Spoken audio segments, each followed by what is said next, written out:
everyone. My name is Joanne Cram and I'm from the United States Embassy. I'm happy to be your visiting teacher again today. So we're going to continue our lesson about schools and colleges. So please open your textbook to your chapter about Estover Community College. Today we're going to talk about language vocabulary, listening for specific information, and practice inferring the meaning of new words. So first, I want to talk about a community college. In this chapter in your book, it is about a community college from the United Kingdom. In the United Kingdom, a community college is a type of comprehensive school for pupils aged 11 to 18, or sometimes to age 16. So community college in the United Kingdom, again, is for pupils, for younger students. All right? I want to talk to you about the difference in the United States. In the USA, a community college is a 2-year higher education institution for students over age 18. Graduates receive an associate's degree from a community college. So it's totally different in the United States. After you finish secondary school, you can go to community college or to university. So this vocabulary word, community college, it means something different in the United Kingdom and in the USA. Okay? Another vocabulary word that is different is, what are you? Are you a pupil or are you a student? So in the UK, the word pupil is used for school children, and students is used when you're in university. So you, in secondary school, in the 9th class, you are a pupil if you are talking in British English or in the UK. And when you go on to university, you become a student. In the United States, it's different. We don't use the word pupil. I have never said this word until I am teaching your class. We don't say the word pupil. We only say the word student. We say student for all classes, all grades, and for university also. Anyone who studies is a student. Even if you are 60 years old and you're taking some class about how to paint, you are a student. If you are in the first grade, first level, you are also a student. So we have different vocabulary words for British English or American English. I hope that's clear. So for me, when I am teaching you, I will usually refer to you as students, hello students, because I don't use the word pupil as an American, okay? All right, I want to talk to you also about the words college and school in American English. So in the US, we use these words interchangeably for university as well. So in here or in British English in the UK, they will use the word school for students who are pupils in the lower grades, and university for university. But in America, we use the word college or school for pretty much any kind of school, and for university, more often we use the word college. My mom did not go to college. If I go to college, I can get a better job. Next one is the word school. You may think of school only as pupils for grades 1 to 11, but in the US, school is any time you're studying something, you're in school. It doesn't matter if it's primary school, secondary school, college, university, school in your religious school, anything we just say is school. Where did you go to school for your undergrad degree? All right, I want to talk about some other vocabulary words that will come up in this lesson, other words relating to studies and school. The first one is curriculum. Curriculum. It's a little bit tricky to pronounce. Curriculum. Curriculum means the total subjects and information that you're learning from your school. Core subjects. So usually all students need to learn some basic subjects. Maybe you can choose some other things, some other topics or subjects, but core subjects means the things that every student must learn. The next word is electives. So sometimes maybe you have a choice of subjects that you can take. So in the United Kingdom and in the US, This is a very common system. In secondary school and in university, you have the core subjects that you must take, and then elective classes that you can choose from. So we're going to look at this a little later in our lesson, these elective classes. Next one is graduation. Graduation. Maybe you have heard this word before. This is a picture of a graduation ceremony.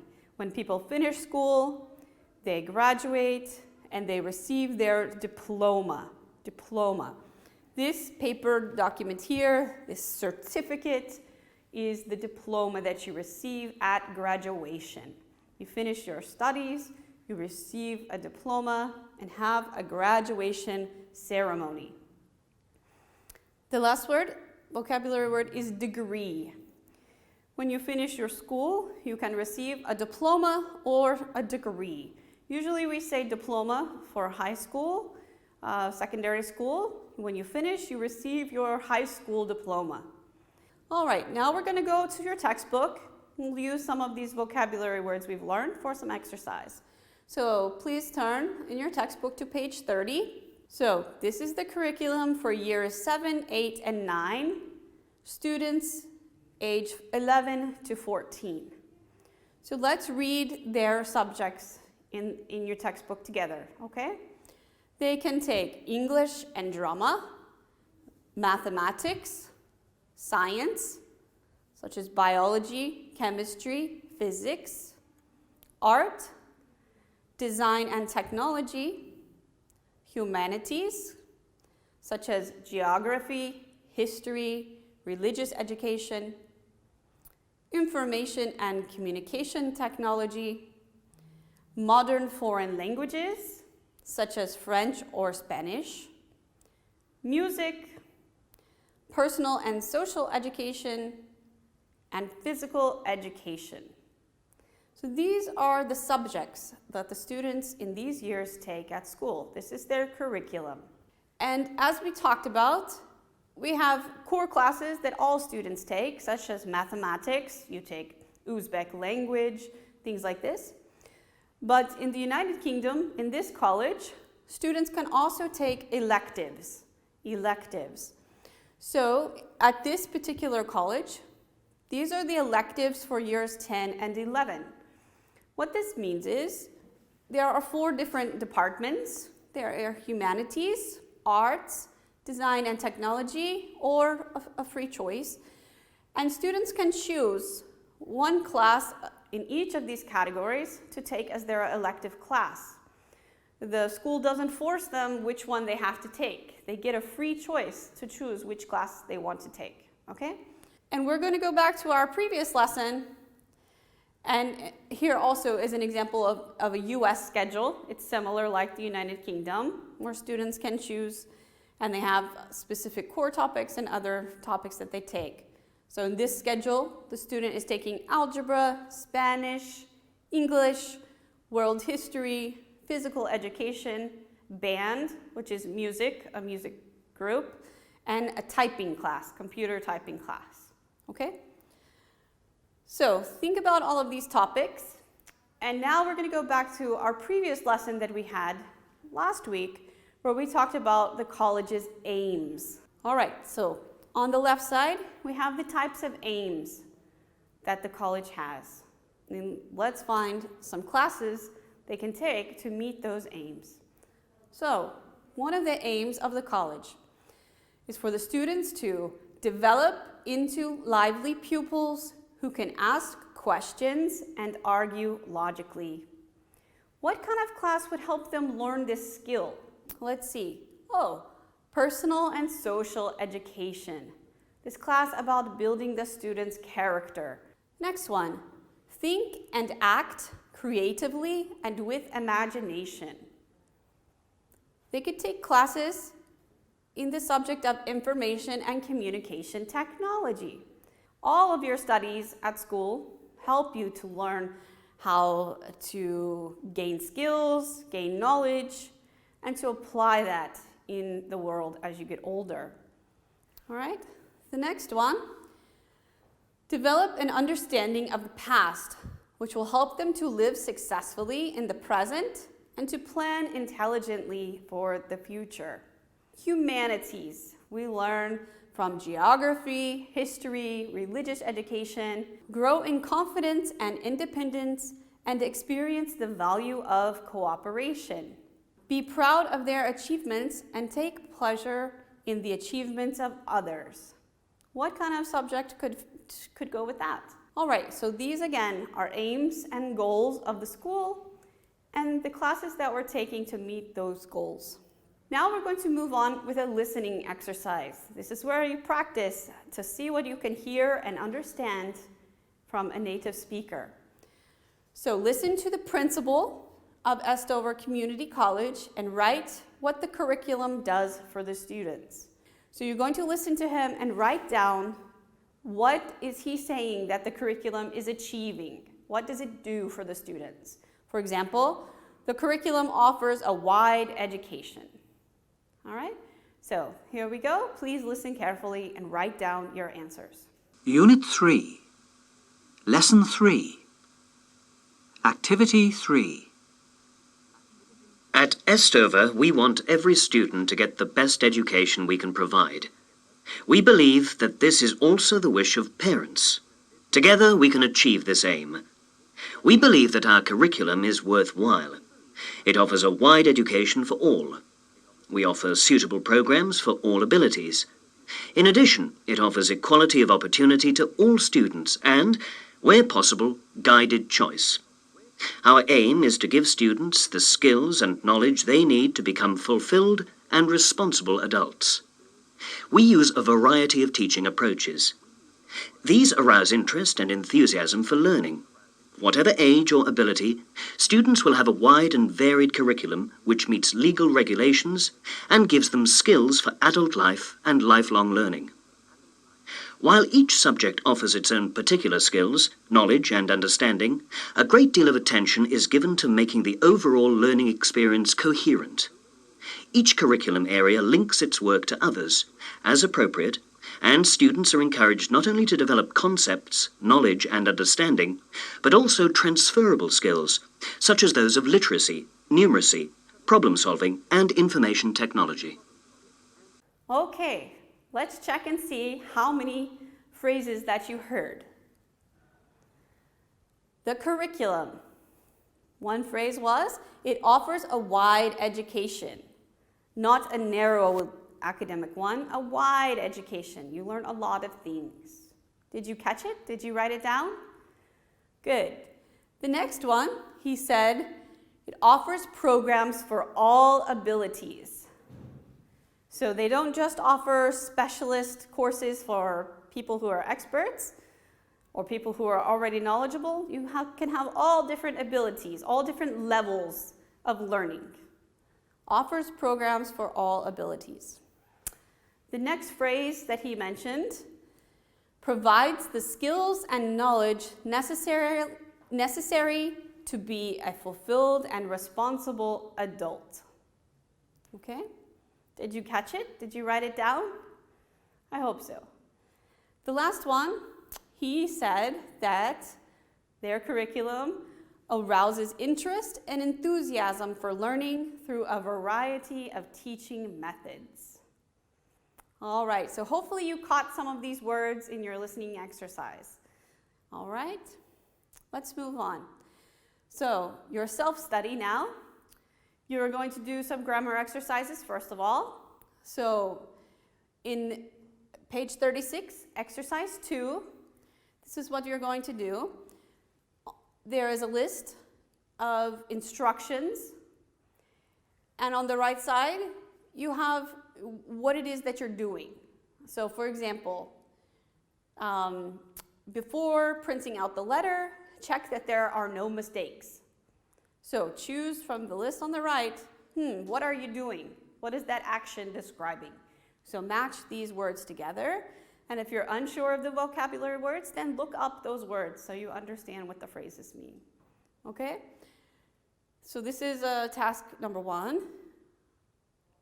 So the second task is in your book on page 31, exercise 2C. You will continue looking at these subjects that the students in the United Kingdom are studying, the pupils that they're studying. So find the subjects that pupils of your age study and write about the similarities and differences with Uzbekistan. So for example, in Uzbekistan, many of the subjects we study are the same as the United Kingdom, but some are different. For example, we study this, but in England and Wales, pupils of our age study this. So look at those charts in your book that have the lists of the different subjects that they're studying at Estover Community College and compare them to the courses and subjects that you study in your school here in Uzbekistan. Okay? All right, so that's the end of our lesson. I wanted to take just 1 minute to talk to you about a specific subject of study, tech studies. So technology studies and science studies, so STEM fields. Because we have a really special program that the embassy offers for students who are interested in these subjects. And it's called the Tech Girls program. And this is for girls ages 15 to 17 to have the chance to compete for a scholarship to a summer camp in the United States for 4 weeks.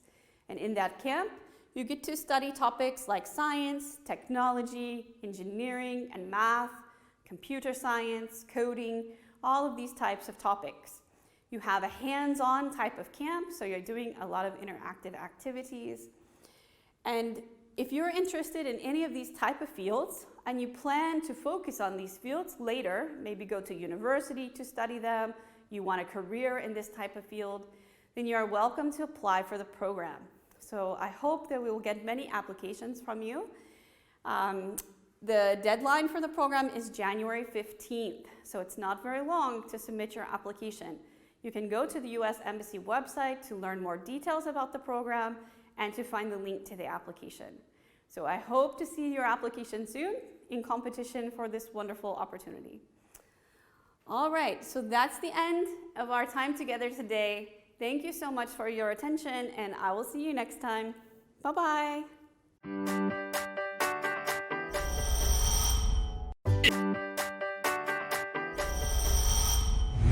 Assalomu alaykum aziz bolajonlar. Bugun sizlar bilan informatika va axborot texnologiyalari fanidan 9 sinfda Pythonda ma'lumot turlari mavzusini o'tamiz. Darsga rejalarimiz ma'lumotlar turlari, ma'lumotlar turini o'zgartirish. Bizga ma'lumki, informatikada axborotlar matnli, raqamli, ovozli va grafik holatda uchraydi. Bu jarayonlarni har bitta berilgan axborot turlarini dasturlash jarayonida ishlayotganimizga qarab turlari o'zgartiriladi. Masalan, kalkulyatordan foydalanayotgan paytimizda sonli ko'rinishdagi, raqamli ko'rinishdagi axborotlardan foydalanamiz. Agar biz elektron pochtaga xabarli ma'lumotlarni jo'natadigan bo'lsak, u holatda matnli axborotlardan foydalanishimizga to'g'ri keladi. Pythonda ma'lumotlarning turlari, ma'lumotlar turi bu o'zgaruvchi yoki doimiy qiymatlardagi ma'lumotlar shakli hisoblanadi. Ma'lumotlar turi kompyuter xotirasida yetarlicha joyni zaxiraga olib qo'yish uchun kerak bo'ladi. Odatda berilgan axborotlarni turini to'g'ri bilib olishimiz dasturlashda xatoliklarga yo'l qo'ymasligimizga yo'l beradi. Python dinamik turlarga ajraluvchi dasturlash tili hisoblanadi. Shu sababli Pythonda o'zgaruvchining turi u foydalanayotgan qiymat bo'yicha belgilanadi. Lekin ma'lumotlarni turini boshqa turga o'zgartirish uchun albatta tur ko'rsatilishi shart bo'ladi. Misol uchun, ba'zi bir ma'lumotlar turi bilan tanishib chiqamiz. INT ma'lumotlar turi tavsifi butun sonlar, masalan, o'quvchilarning sonini, yoshini ifodalash uchun foydalanamiz. Namuna sifatida misol keltirish mumkinki, o'quvchining yoshi barobar 15 ga teng. Ya'ni bu yerda butun turdagi o'zgaruvchi qiymatidan foydalangan. Bundan tashqari float ko'rinishidagi o'zgaruvchilar bo'ladi. Bu yerda haqiqiy sonlar, masalan, pul miqdorini ifodalanish uchun haqiqiy sonlardan foydalangandagi holatni ko'rishimiz mumkin. Misol uchun narxi 20,100 ga teng. Bundan keyin str, ya'ni satrli, masalan, so'z yoki gaplarni ifodalash uchun ishlatiladi. Misol uchun name Ahmad, ya'ni satrli ko'rinishdagi so'zdan foydalanilgan. Bundan tashqari, bool ko'rinishidagi o'zgaruvchi bu yerda mantiqiy rost yoki yolg'on ekanligini ifodalovchi o'zgaruvchi turidagi ko'rsatilgan. Misol uchun a barobar true, b barobar false, ya'ni rost yoki yolg'on qiymatni qabul qiluvchi mantiqiy o'zgaruvchi keltirilgan. Ma'lumotlar turini o'zgartirish. O'zgaruvchi tarkibida ixtiyoriy turdagi ma'lumot saqlanishi mumkin. Ma'lumotlar turini o'zgartirish uchun mos ma'lumotlar turi buyruqlaridan foydalanishimiz kerak bo'ladi. Input operatori yordamida kiritilgan ma'lumotlar satri quyidagi ko'rinishda bo'ladi. Sintaksisi ko'rinishi input qarshisida kiruvchi ma'lumot, ya'ni bu yerda input operator yoki funksiya bo'lishi mumkin. Kiruvchi ma'lumot esa bu o'zgaruvchi yoki virgul bilan ajratilgan bir necha o'zgaruvchilarning ketma-ketligi hisoblanadi. Endi ba'zi bir Pythonda berilgan ba'zi bir o'zgaruvchilar bilan bog'liq bo'lgan mashqlarni ko'rib o'tamiz. Butun son turidagi ma'lumotlarni kiritish uchun albatta biz int qo'shimcha so'zini qo'shib ketishimiz kerak. Ya'ni int qarshisida input berilgan qavslar bo'lishi shart. Va bu yerda yana alohida ahamiyat qaratishimiz kerakki, agar bizda nechta qavs ochilgan bo'lsa, shuncha qavs bilan yopishimiz shart. Yoki kiritilgan ma'lumot turini int qavsida funksiyasi yordamida o'zgartirishimiz kerak bo'ladi. Misol uchun bu yerda berilgan h barobar input enter your, ya'ni enter your 15 degan yozuv chiqadi va undan keyin print h qo'shilgan 1. Bu yerda ahamiyat berayotgan bo'lsangiz, xatoliklarni ko'rishimiz mumkin. Chunki biz bu joyda berilgan o'zgaruvchini butun tipdaligini ko'rsatmadik. Shuning uchun bu yerda xatolik berdi, error, ya'ni xatolik ko'rsatildi. Ya'ni bu 15 sonini satrli o'zgaruvchi sifatida olib, satrli o'zgaruvchiga butun sonni qo'shish mumkin emas degan xatolikni chiqazib berdi. Shu xatolikka yo'l qo'ymasligimiz uchun o'ng tomondagi berilgan dastur qismiga lavhasiga qaratadigan bo'lsangiz, bu yerda alohida ko'rsatib o'tiladi. Demak, h barobar input enter your h 15 sonini oldi va bu joyda print qarshisida int h qo'shilgan 1, ya'ni bu yerda butun sonligini hisobga olib ko'rsatib o'tganimizdan keyin qo'shuv 1 deganimizda buni butun son qiymati sifatida qabul qilganligi uchun natija bizga 15 ga 1 ni qo'shib 16 ekanligini ko'rsatib berdi. Yodda saqlang. Ma'lumotlar turi kompyuter xotirasidagi yacheykada saqlanadigan ma'lumotlar shakli hisoblanadi. O'zgaruvchi qabul qilgan qiymat turini type funksiyasi yordamida aniqlash mumkin.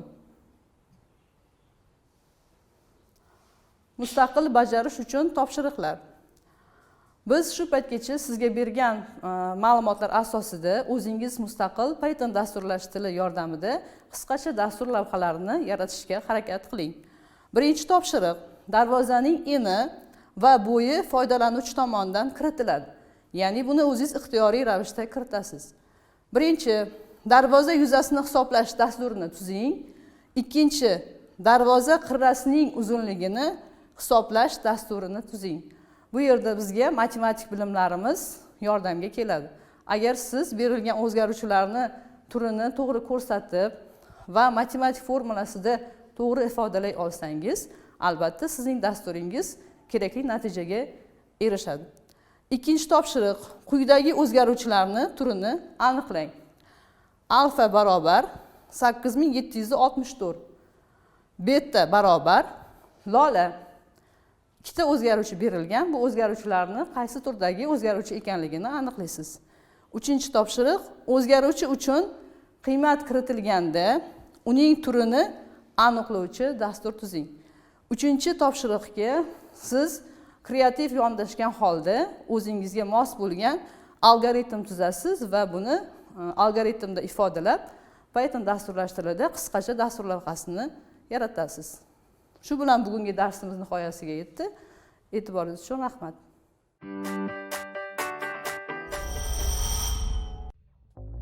We each have our own dreams and desires, but not everyone is granted the opportunity to fulfill them.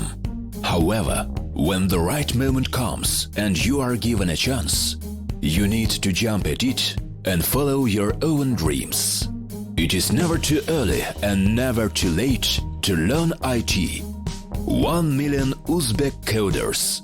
Your free ticket to the fascinating world of information technology. Master the profession of the future.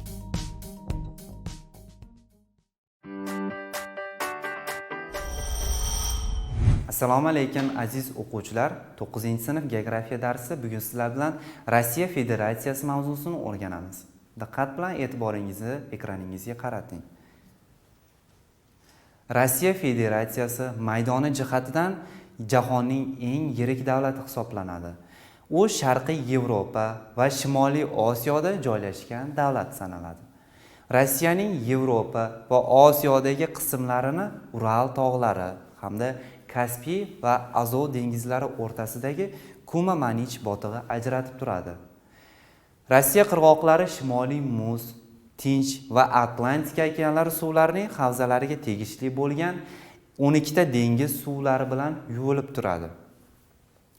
Jahondagi faqatgina 3 ta davlat birdaniga 3 ta dengizga chiqish imkoniyatiga ega davlatlar sanaladi. Xo'sh, ushbu davlatlar qaysilar?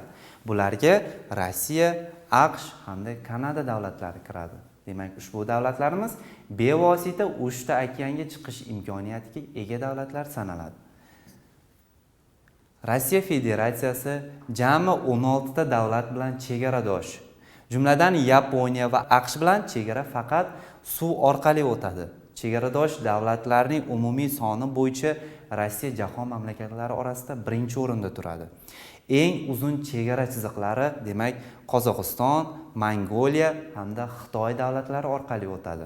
Va ana shu karta orqali ham ana shu Qozog'iston, Xitoy hamda Mongoliya orqali eng uzun chegaraga ega ekanligini ham ko'rishingiz mumkin. Rossiyaning boshqaruv shakli, demak, respublika aralash tipdagi respublikaga kiradi. Ya'ni hukumat, prezident va parlament tomonidan birgalikda boshqariladi. Konstitutsiyaga binoan Rossiya 85 ta turli maqomdagi hududlar, ya'ni federatsiyalarga bo'linadi. Rossiya Federatsiyasining maydoni 17,75,000 kilometr kvadratni tashkil qiladi. Aholi soni esa 2018-yil ma'lumotlariga ko'ra 147,300,000 kishini tashkil qiladi. Poytaxti, demak, Moskva shahri sanaladi. Rossiya Federatsiyasining regionlari orasida, demak, respublika, oblast, o'lka, avtonom okrug, avtonom oblast hamda federal ahamiyatdagi shaharlar mavjud. Boltiq dengizi bo'yidagi Kaliningrad oblasti esa Rossiyaning asosiy hududidan ajralgan holda joylashgan bo'lib, eksklav geografik joylashuvga ega.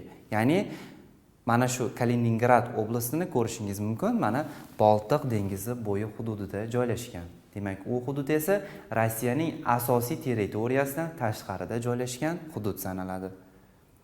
Rossiya Federatsiyasi hududi shimoldan janubga 4000 kilometrdan ortiq masofada cho'zilgan bo'lsa, g'arbdan sharqqa esa salkam 10,000 kilometr masofada cho'zilgan. Ana shu uzoq masofalarga cho'zilganligi sababli mamlakatning tabiiy sharoitida ham xilma-xillikni kuzatishimiz mumkin. Rossiya hududining 70% tekisliklardan iborat va mana shu karta orqali ham ana shu yashil rangda berilgan hududlar Rossiyaning tekislik hududlariga kiradi va ko'rib turganingizdek, eng ko'p hududlarni ana shu tekisliklar egallaydi. Eng katta maydonlarni, demak, Sharqiy Yevropa hamda G'arbiy Sibir tekisliklari egallagan. Baland tog'lar esa Kavkaz, Oltoy, Sayan, Sixatyalin va boshqa tog'lar Rossiyaning sharqiy va janubiy chekka qismlarida joylashgan baland tog'lar sirasiga kiritiladi va ana shu sanab o'tgan tog'larimiz mana Rossiyaning demak sharqiy hamda janubiy hududlarida joylashgan. Rossiya mineral resurslariga eng boy mamlakatlardan biri hisoblanadi. Ya'ni uning hududida neft, tabiiy gaz, ko'mir, uran, temir rudasi, oltin, olmos va boshqa foydali qazilmalarning yirik zaxiralari mavjud. Rossiyaning iqtisodiyoti uchun ana shu neft va tabiiy gaz resurslarining ahamiyati katta. Ya'ni ana shu neft va tabiiy gazning zaxirasi va qazib olinish hajmiga ko'ra ham Rossiya dunyodagi eng yetakchi mamlakatlar safiga kiradi. Neft va gazning yirik konlari asosan G'arbiy Sibir tekisligida joylashgan va ushbu kartalarimiz orqali Rossiyaning mineral resurslarini ham ko'rib olishingiz mumkin.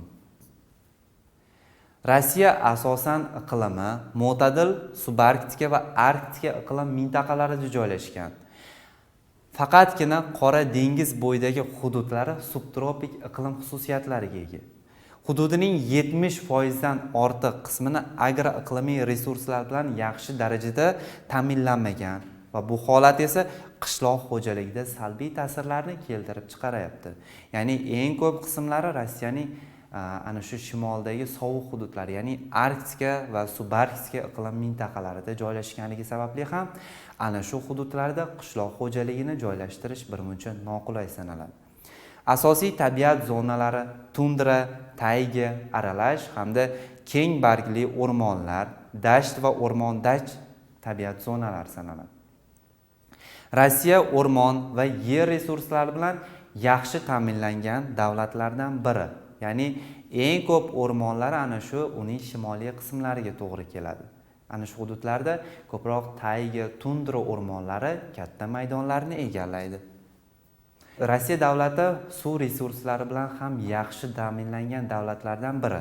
Ya'ni uning ayniqsa Osiyo qismi suv va gidroenergetika resurslariga boy.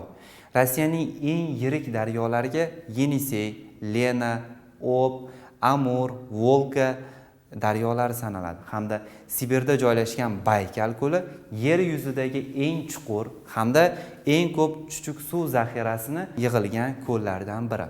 Va ushbu kartamiz orqali ham ana shu Rossiyaning eng yirik daryolarini ko'rishingiz mumkin. Ya'ni yuqorida sanaganimizdek Yenisey, Lena, Ob, Amur, Volga daryolari ham demak Rossiyaning eng yirik daryo tizimlariga kiradi. Rossiya Federatsiyasi aholi soni bo'yicha jahonda 9-o'rinda turadi. 2018-yil ma'lumotlariga ko'ra Rossiyada 147.300.000 kishi yashaydi. 1992-2012 yillarda aholining tabiiy kamayishi kuzatilgan bo'lsa, 2013-yilga kelib mamlakatda minimal darajada tabiiy ko'payish holatini kuzatishimiz mumkin. Lekin demografik vaziyat Rossiyada barqaror emas. Ya'ni aholi ko'payishiga tashqi migratsiya sezilarli darajada ta'sir ko'rsatadi. Rossiyada shahar aholisining ulushi, ya'ni urbanizatsiya darajasi 75% ga yaqin. Eng yirik shaharlariga Moskva, aholi soni 12 million kishidan ortiq va Sankt-Peterburg shaharlari kiradi va Sankt-Peterburg shahrimizda aholi soni 5 milliondan ortiq. Hozirda esa Rossiya hududida jami 15 ta millioner shaharlar mavjud. Ana shu kartamiz orqali ham Rossiyaning aholi zichligini ko'rishingiz mumkin. Ya'ni Rossiyaning aholi zich joylashgan hududlari ko'proq uning Yevropa qismiga to'g'ri keladi. Sababi ana shu hududlari ham tabiiy sharoiti jihatidan, iqlim sharoiti yoki iqtisodiy rivojlanganlik xususiyatlari yaxshi bo'lganligi uchun ham asosan aholi uning Yevropa qismida ko'proq joylashgan. Rossiya Federatsiyasi ko'p millatli davlat sanaladi. Uning hududida 100 dan ortiq millatlar va elatlar yashaydi. Aholining milliy tarkibida 80% demak ruslarga to'g'ri keladi. Boshqa millatlar orasida demak tatarlar, ukrainlar, boshqirdlar, chuvashlar, chechenlarning soni 1 milliondan oshadi. Rossiya jahondagi ko'p konfessiyali davlatlardan biri sanaladi. Mamlakatdagi eng ko'p sonli aholi e'tiqod qiladigan din bu pravoslav xristianlik dini hisoblanadi. Ruslardan tashqari unga demak ukrainlar, chuvashlar, mo'rtvalar, osetinlar va boshqa bir nechta millat vakillari pravoslav xristianlik diniga e'tiqod qiladi. Tatarlar, boshqirtlar hamda Shimoliy Kavkazdagi ko'plab xalqlar esa islom diniga e'tiqod qiluvchi xalqlar hisoblanadi. Buryatlar, qalmiqlar hamda tuvaliklar esa buddizm diniga sig'inishadi. Rossiyada aholi zichligining o'rtacha ko'rsatkichi ancha past, ya'ni 1 kilometr kvadrat maydonga 8 kishidan to'g'ri keladi. Aholining bunday hududiy joylashuvi esa juda notekis. Bunga asosiy sabab iqlim sharoiti katta ta'sir ko'rsatadi. Aholi ko'proq Rossiyaning g'arbiy hamda janubiy qismida shartli ravishda ajratiladigan Sankt-Peterburg, Sochi, Irkutsk uchburchagida, demak, zichroq joylashgan. Demak, ana shu aholining zichligi yuqori bo'lgan hududlar mana ko'rib turganingizdek g'arbiy rayonlarga hamda qisman janubiy rayonlarga ham to'g'ri keladi. Demak, tabiiy sharoiti jihatidan ham qulay hududlar bo'lganligi uchun aholi ko'proq mana shu hududlarda istiqomat qiladi. Xo'sh, aziz o'quvchilar, demak, bugun sizlar bilan Rossiya Federatsiyasi, uning maydoni, aholisi, siyosiy hududiy tuzilishi, boshqaruv shakli, tabiiy sharoiti, boyliklari, undan tashqari esa xo'jalikning faoliyati, asosiy sanoat tarmoqlari hamda Rossiya hududining iqlim sharoiti, iqtisodiyoti kabi xususiyatlar bilan tanishib chiqdik. Demak, mavzuyimiz sizlarga tushunarli bo'lgan bo'lsa, qani endi yangi mavzuyimizni mustahkamlab olamiz. Ya'ni mustahkamlash qismida Rossiya Federatsiyasiga tegishli bo'lgan asosiy ma'lumotlarni keltirishimiz kerak bo'ladi. Demak, hozir esa men sizlarga ana shu Rossiya Federatsiyasiga tegishli bo'lgan ayrim ma'lumotlarni sanab o'taman. Ana shu jarayonda keling endi birgalikda ishtirok etamiz. Ya'ni Rossiya Federatsiyasi maydoni jihatidan jahonning eng yirik davlati hisoblanadi. Ushbu xususiyat uning birinchi jihati sanaladi. Rossiya Federatsiyasi jami 16 ta davlat bilan chegaradosh. Mana shu xususiyat bilan ham demak u jahondagi eng ko'p sonli chegaraga ega bo'lgan davlat sanaladi. Eng uzun chegara chiziqlari Qozog'iston, Mongoliya va Xitoy davlatlariga to'g'ri keladi. Ya'ni yuqorida kartada ko'rganingizdek, ana shu eng katta chegaralar ham mana shu mamlakatlarga to'g'ri kelishini ham ko'rib o'tishimiz mumkin. Rossiyada 85 ta turli maqomdagi hududlar, ya'ni federatsiyalardan iborat. Shu jihatdan ham demak, siyosiy hududiy jihatdan ham demak, ko'plab federatsiyalarga bo'lingan unitar shakldagi davlat sanaladi. Kaliningrad oblasti esa Rossiyaning asosiy hududidan tashqarida joylashgan hududi sanaladi. Demak, yuqorida ko'rganimizdek xaritada sizlarga ko'rsatib o'tdik. Rossiya hududidan tashqarida, ya'ni Yevropa qismida joylashgan Kaliningrad oblasti Rossiyaning asosiy hududidan ajralib qolgan. Neft va gazning yirik konlari Rossiyaning g'arbiy Sibir tekisligida ko'proq mavjud. Ya'ni ana shu neft va gazning zaxirasi hamda yillik qazib olish hajmi bo'yicha ham Rossiya davlati jahondagi yetakchi mamlakatlardan biri hisoblanadi. Sibirda joylashgan Baykal ko'li yer yuzidagi eng chuqur hamda eng ko'p chuchuk suv yig'ilgan ko'l sanaladi. Ya'ni ana shu agar esingizda bo'lsa, sizlar bilan yuqori oldingi sinflarda ana shu yer yuzidagi eng chuqur ko'llar safiga Baykal ko'lini kirgizgan edik. Ana shu Baykal ko'li ham demak Rossiya davlat hududida joylashgan va ana shu Baykal ko'lida ham eng ko'p chuchuk suv yig'ilgan ko'llardan biri sanaladi. Va Rossiyada shahar aholisining ulushi 75% ga yaqin, ya'ni urbanizatsiya darajasi ham demak yuqori darajada. Va hozirda Rossiya hududida jami 15 ta millioner shaharlar ajratilgan. Mana shu xususiyatlar demak Rossiyaning asosiy xususiyatlari sanaladi. Bundan tashqari ham o'zingiz mustaqil ravishda qolgan xususiyatlarni ham keltirib o'tishingiz mumkin. Endi esa mavzuyimiz sizlarga tushunarli bo'lgan bo'lsa, mustaqil bajarish uchun topshiriqlarni daftaringizga yozib oling. Birinchi topshiriq Rossiya Federatsiyasi mavzusini darslikdan yaxshilab o'qib chiqing hamda mavzu yuzasidan berilgan savollarga javob yozing va Rossiya Federatsiyasining geografik o'rniga baho bering. Geografik o'rniga baho berayotganimizda ana shu geografik o'rning qulay taraflarini yozishingiz kerak hamda noqulay taraflarini keltirib o'tishingiz kerak. Va ana shu qulay va noqulay taraflardan kelib chiqqan holda Rossiyaning qanday geografik yoki iqtisodiy imkoniyatlari mavjud ekanligini ham daftaringizga yozib qo'ying. Ana shu jarayonda demak sizlar Rossiya Federatsiyasi haqida ko'plab ma'lumotlarga ega bo'lasiz. Darslikdan tashqari internet ma'lumotlaridan ham foydalanishingiz mumkin bo'ladi. Shu bilan aziz o'quvchilar, bizlarga ajratilgan vaqt ham o'z nihoyasiga yetib bormoqda. Keyingi darslarimizda sizlar bilan sog' salomat ko'rishguncha, xayr, salomat bo'ling.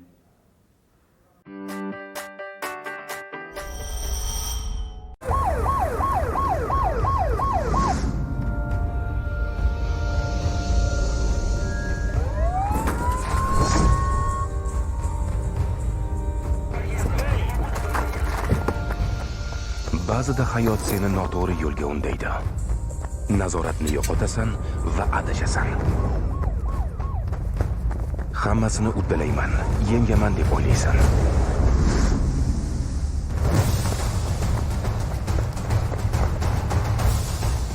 Ammo oqibati muqarrar bo'lishi mumkin.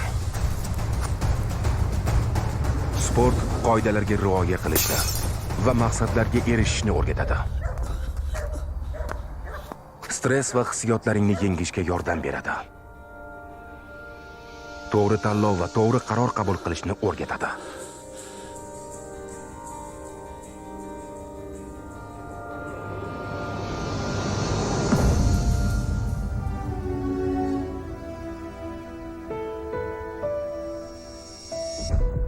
Men sportni tanlayman.